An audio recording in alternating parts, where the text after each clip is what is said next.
ধন্যবাদ। আসলে আজকে এটা খুব গুরুত্বপূর্ণ মিটিং ছিল। কমিশন প্রধানদের সাথে আপনাদের অলরেডি নাম বলা হয়েছে, ওনাদের সাথে আমাদের প্রধান উপদেষ্টা ডক্টর মোহাম্মদ ইউনূস এবং জাতীয় ঐকমত্য কমিশনের প্রধান ডক্টর মোহাম্মদ ইউনূস একটা বৈঠক করেছিলেন সংস্কার কাজের অগ্রগতি সম্পর্কে জানার জন্য।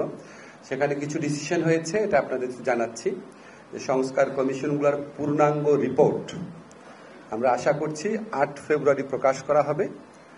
8 ফেব্রুয়ারি একই সাথে এই সংস্কার কমিশনের প্রধানরা মিলে আশু করণীয় কি আছে, সংস্কার কার্যের ক্ষেত্রে আশু করণীয় কি আছে, মধ্যমেয়াদে কি আছে, বা ভবিষ্যতে নির্বাচনের পরে যদি তারা কিছু করতে চায় সেটা কি আছে, সেটা 6টা কমিশন মিলে একটা সর্বসম্মত সুপারিশনামা পেশ করবেন 8 ফেব্রুয়ারিতে।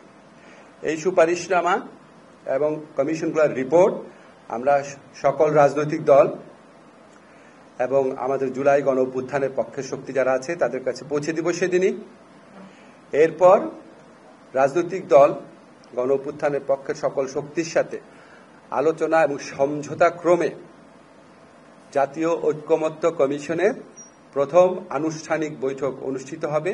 আমরা আশা করছি এটা ফেব্রুয়ারির মাঝামাঝি সময় অনুষ্ঠিত হবে এবং এটা রাজনৈতিক দলগুলোর সাথে কথা বলেই ডেটটা ঠিক করা হবে।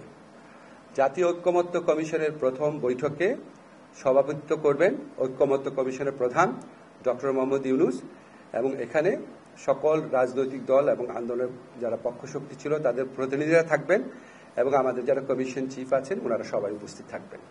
এটাই আজকে মোটামুটি অগ্রগতি। আমরা আশা করছি এই আলোচনা ফেব্রুয়ারির মধ্য থেকে যে শুরু হবে সেটা সম্ভব হলে রোজার মধ্যেও চালিয়ে নেওয়া হবে, রাজনৈতিক দলগুলো যদি রাজি থাকেন, এবং যত দ্রুত সম্ভব আমাদের সংস্কারের ক্ষেত্রে করণীয় কি সেটা ঠিক করা হবে। এবং আপনাদেরকে আগেই বলা হয়েছে, আমাদের প্রধান উপদেষ্টার প্রেস সচিব বলেছেন যে এই 6টা কমিশন গঠন করাই হয়েছিল যে সুষ্ঠু নির্বাচনী পথে আমাদের উত্তরণকে সামনে রেখে সুষ্ঠু অবাধ নির্বাচন এবং সাথে সাথে এসেনশিয়াল কিছু রাষ্ট্র সংস্কারের প্রশ্নের মীমাংসা করার জন্য। বাকি কমিশনগুলোও কাজ করছেন, কিন্তু এটার সাথে এই কমিশনগুলো প্রথমে গঠিত হয়েছিল। এই কমিশনগুলো সম্পর্কে এই কমিশনগুলোর প্রধানদের নিয়ে আজকে বৈঠকটা হয়েছে। মোটামুটি এটাই আজকে বলার বিষয় ছিল। আপনাদের যদি এই সংক্রান্ত কোনো প্রশ্ন থাকে করতে পারেন।